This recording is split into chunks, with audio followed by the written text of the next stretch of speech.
অভিরুচির সঙ্গে যে খবরে এই মুহূর্তে নজর রাখবো, গেরুয়া শিবিরে ভাঙন অব্যাহত। শুভেন্দুর গড়ে অর্থাৎ নন্দীগ্রামে সেখানেই বিজেপিতে ভাঙন। গেরুয়া শিবির ছেড়ে তৃণমূলে যোগদান। নন্দীগ্রামে তৃণমূলে যোগ ৮০ জনের। গেরুয়া শিবিরে ভাঙন অব্যাহত। সামনেই রয়েছে ২৬-এর বিধানসভা নির্বাচন। তার আগে বড়সড় ভাঙন এবার বিজেপিতে। বিজেপি ছাড়লেন ৮০ জন। নন্দীগ্রামে তৃণমূলে যোগদান করলেন তারা। বিরোধী দলনেতা শুভেন্দু অধিকারীর গড়, আর সেই শুভেন্দু অধিকারীর গড়েই বিজেপিতে এই বড়সড় ভাঙন, যা নিয়েই এই মুহূর্তে প্রশ্ন উঠতে শুরু করেছে বিজেপির অন্দরে। আমরা এই নিয়ে আরো বিস্তারিত কথা বলবো। সৌম্যজিৎ চট্টোপাধ্যায় আমাদের সঙ্গে টেলিফোনে রয়েছেন প্রতিনিধি। সৌম্যজিৎ, সামনেই নির্বাচন রয়েছে, তার আগে শুভেন্দু অধিকারীর গড়ে সেখানে এতটা বিজেপির তে ভাঙন। যারা বিজেপি ছাড়লেন তারা কি বলছেন, কেন তাদের এই দলবদল? একদমই অভিজ্ঞতা। রবিবার নন্দীগ্রামের দুটি ব্লক থেকে, অর্থাৎ নন্দীগ্রাম ১ এবং নন্দীগ্রাম ২ ব্লক থেকেই প্রায় ৮০ জন বিজেপি কর্মী তারা তৃণমূলে যোগ দিলেন।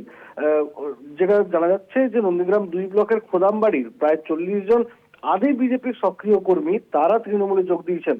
যোগদানকারীরা যেটা জানাচ্ছেন যে তারা ২০২১ সালে শুভেন্দু অধিকারীকে লড়াই করে জিতিয়েছিলেন, কিন্তু তারপর তারা সম্মান পাননি।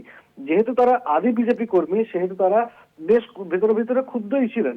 তবে যেহেতু তারা এত করার পরেও তারা যোগ্যতম সম্মান পাননি, তাই তারা দল ছেড়েছেন। যদিও এই যোগদানকে ঘিরে তৃণমূলের জেলা সভাপতি সুজিত রায়, তার হাত ধরেই যোগদান হয়েছিল, এবং তিনি যেটা জানিয়েছেন যে বিজেপি কর্মীরা যারা তৃণমূলে আসতে চাইছেন তাদেরকে তিনি স্বাগত জানাচ্ছেন। পাশাপাশি যে সমস্ত আদি বিজেপি কর্মীরা পূর্ব মেদিনীপুরে ক্ষুব্ধ অবস্থায় রয়েছেন তাদেরকেও কিন্তু তিনি স্বাগত জানিয়েছেন।